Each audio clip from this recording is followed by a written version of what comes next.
morning, good evening, and good afternoon to you all. From those down the road to the folks around the world. Welcome to the Age of Discovery. Between 1800 and 1803, two men from two warring nations set sail across the oceans to the southern Australian coastline. Their names were Matthew Flinders and Nicholas Baudin. Their mission: to be the first to explore the great southern Australian coastline and to scientifically discover all of the flora and fauna that it has to offer. So let's begin. In 1800, Napoleon Bonaparte was made the first consul of France. He had previously seen the end of the French Revolution. He had arrested Pope Pius VI and kept him in a citadel in Valence, where 18 months later he would die, and was in a war with nearly every major power in Europe. Needless to say, Napoleon had a lot on his plate. But thanks to the 2-year-long petitions and promotions by the Parisian Natural History Museum, Napoleon Bonaparte chose Nicolas Baudin to lead an expeditionary force across the seas to Australia, the most lavish expedition that had ever left France. With it, 22 scientists, a number of artists, gardeners and shipmen aboard two brand new ships, the Geographic and le Naturaliste. In 1800, George III was still King of England, although in these later years of life he was suffering from many mental health problems. His Prime Minister, William Pitt the Younger, was ratifying the Act of Union 1800-1801, which would bring about the creation of the United Kingdom of Great Britain and Ireland, whereas before they had been two separate entities. The Botany Bay colony in South Australia was struggling and had been struggling since day one back in 1788. And of course, Britain was in a major war with Napoleon's France. Needless to say, there was a lot going on in British politics.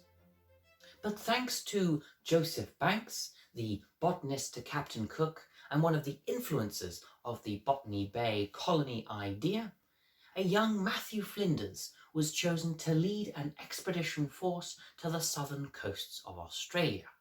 Matthew Flinders had just returned from 5 years out in Australia. He had made initial excursions and expeditions to the Botany Bay and Port Jackson area. He had circumnavigated Van Diemen's Land, modern-day Tasmania, and discovered the Bass Strait. And in his last expedition before returning to England, Flinders had travelled north of Port Jackson and discovered areas such as the Hervey Bay and Moreton Bay, which are now modern-day Brisbane. Flinders was given the command of the HMS Investigator on New Year's Day 1801, and despite having only 6 scientists, he still had a full complement of crew, which included the artists, the gardeners and the shipmen as well. Nicolas Baudin had a 9-month head start on his English rival. He set sail from the western port of Le Havre on October the 19th, 1800. 1 month it took to travel to the island of Tenerife, another to cross the equator, and 3 months more before reaching the Ile-de-France, which is now modern-day Mauritius. Eventually, Baudin and his 2 ships, Le Geographe and Le Naturaliste, would arrive at Cape Leeuwin in May 1801. Flinders would eventually leave Portsmouth in England on July the 18th, 1801, and after a long journey that would see him travel to Cape Town in the October of 1801, he would eventually arrive at Cape Leeuwin on December the 6th, 1801. Now, if we pan closer to the Australian continent, Baudin, as I said, arrived at Cape Leeuwin in May of 1801. He would travel up the western coastline and up towards the island of Timor. He would stay there in the island of Timor between the October and November of 1801. He would then take a similar journey back down the coastline probably missing Matthew Flinders' ship by a hair's breadth, and eventually arriving on the island of Van Diemen's Land, modern-day Tasmania, in January 1801.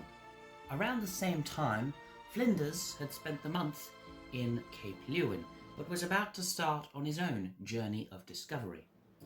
He decided to sail on what is known as the Great Australian Plight. Tragedy would strike on February the 21st, 1802, at a place called Memory Cove. On what was supposed to be a simple freshwater collection run, a small sailing cutter with carrying 8 of Flinders' men, including that of first mate John Thistle, capsized into the waters with the loss of all 8 men. Days of searching proved fruitless, so in the end this deeply affected and low morale crew created a memorial plaque made out of copper and nailed it to a post on the southern coast, which they dubbed Cape Catastrophe. But a further memorial was given, as each of the crew's names was given to the small islands surrounding this Cape Catastrophe or this Memory Cove. Thistle, Taylor, Smith, Williams, Lewis, Grindle, Hopkins and Little.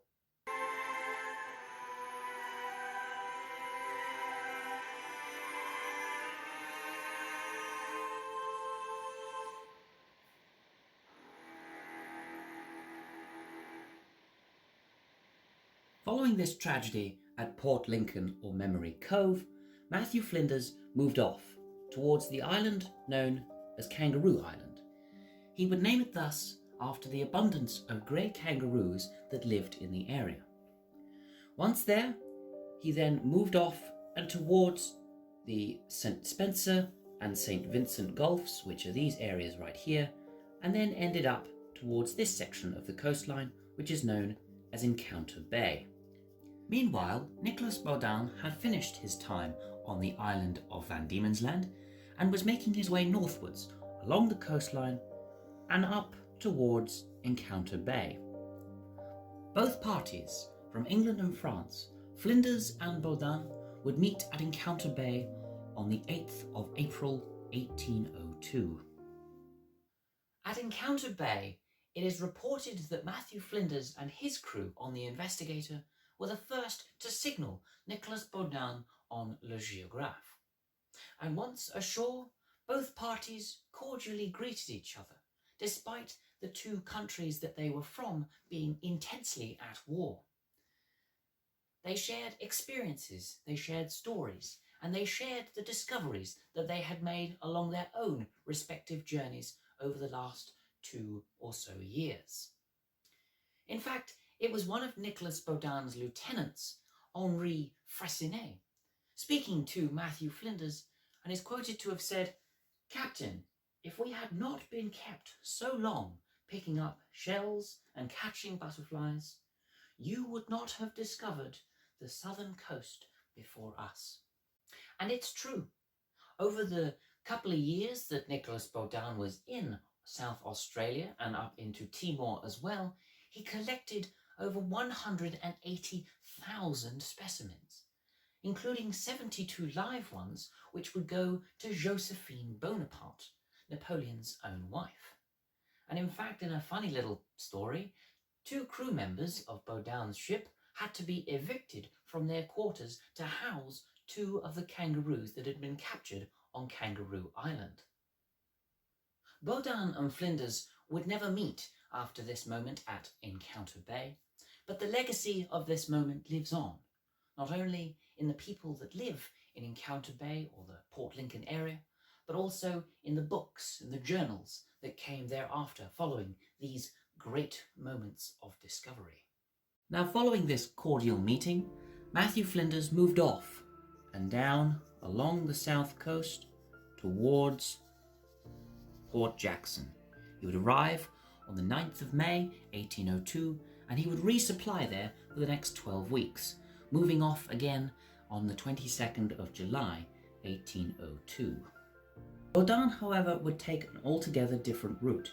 It would almost follow the route that had been taken by Matthew Flinders some weeks or months before, but instead he would actually circumnavigate Kangaroo Island, before then moving off up the coastline towards the Great Australian Bight, before doubling back on himself and going back towards Van Diemen's Land to the south. From the island of Tasmania, Baudin would then take the long journey up towards Port Jackson, arriving in late 1802. Nicolas Baudin decided to send Le Naturaliste back to France, with the great many specimens that had been collected over the year and a half since Baudin had arrived at Cape Leeuwin in May 1801. He then decided to continue his further adventures in Le Geographe, but theoretically taking exactly the same route as he had taken before, from Port Jackson through the Bass Strait up towards near Encounter Bay, another circumnavigation of Kangaroo Island, but this time going across the Great Australian Bight and back to Cape Leeuwin, up then from the coastline and up to the island of Timor once again. By July of 1803, Nicolas Baudin had arrived in the Timor Islands. It was decided by Nicolas Baudin to retreat back to the Ile-de-France in August of 1803. But unfortunately, upon arrival, Nicolas Baudin would sadly die. Nicolas Baudin had always suffered with high tensions aboard his two ships, Le Geographe and Le Naturaliste. 10 of his scientists actually deserted his crew over the course of the 3.5 years, and other scientists had been stranded on King Island after heavy storms in December 1802 for 15 days, no less. It was left to his chief naturalist, Francois Perron, to write the books, tell the stories to the French people, and of course the world. Baudin and Perron had never really seen eye to eye. And so when it came to publishing these books and telling these stories, Perron decided that perhaps Baudin's part in this great sea voyage was a mere footnote, a lesser part, shall we say. And so Baudin's legacy has been largely forgotten by the annals of history. Matthew Flinders had left Port Jackson with a spring in his step. Between the 22nd of July 1802 and the 6th of June 1803, Matthew Flinders had circumnavigated the entirety of the Australian coastline, even going so far as to stopping halfway on the island of Timor. But this had taken a great cost and toll on the investigator ship, so it had to be condemned as a sailing vessel upon re-arriving at Port Jackson. Having failed to leave a first time, bound on the HMS Cumberland to travel back to England. But bad storms within the Indian Ocean forced him and the crew of the HMS Cumberland to land on the Ile-de-France, where Baudin had died about 2 or 3 months previously. Flinders must have believed in the late December 1803 that this was a simple pit stop. He had a French passport, which meant a sort of diplomatic immunity. He was on a scientific exploration around Australian coastline. And of course, Baudin had met Flinders in April 1802. And so Baudin must have mentioned the great Flinders in his own exploits and journals. But unfortunately, the French people on the Ile-de-France were not so gracious. They captured Flinders and kept him prisoner on the island for the next 6 years, releasing him eventually in 1810 in very poor health. Thankfully, the specimens and the journals that had been written by Flinders were sent ahead up to England and were ready for publication. Matthew Flinders returned to England in the October of 1810, and despite his health problems, immediately set to work compiling the notes, the maps, the ship's logs, and his diaries for publication. The house which Flinders resided in for the last 4 years of his life was located on London Street, some 20 minutes from the modern-day Euston train station and just a short walk to where I'm sat currently now at Regent's Park. But unfortunately, his house doesn't exist anymore. In fact, the name of the street is even different. The street is now called Maple Street, and the local landmark that sits in the place where Flinders used to reside is the BT Tower. Matthew Flinders died on the 19th of July 1814. He never got to see the publication of his great work, but it is said that an early copy was handed to his wife, who placed it into the dying man's arms. In the 200 years after Flinders' death, the cemetery where he was buried became disused from 1853, and just 2 decades before, Euston train station was being constructed. Therefore, as a result, Flinders' body was lost to the annals of history, and the cemetery actually became a small green space of country walking.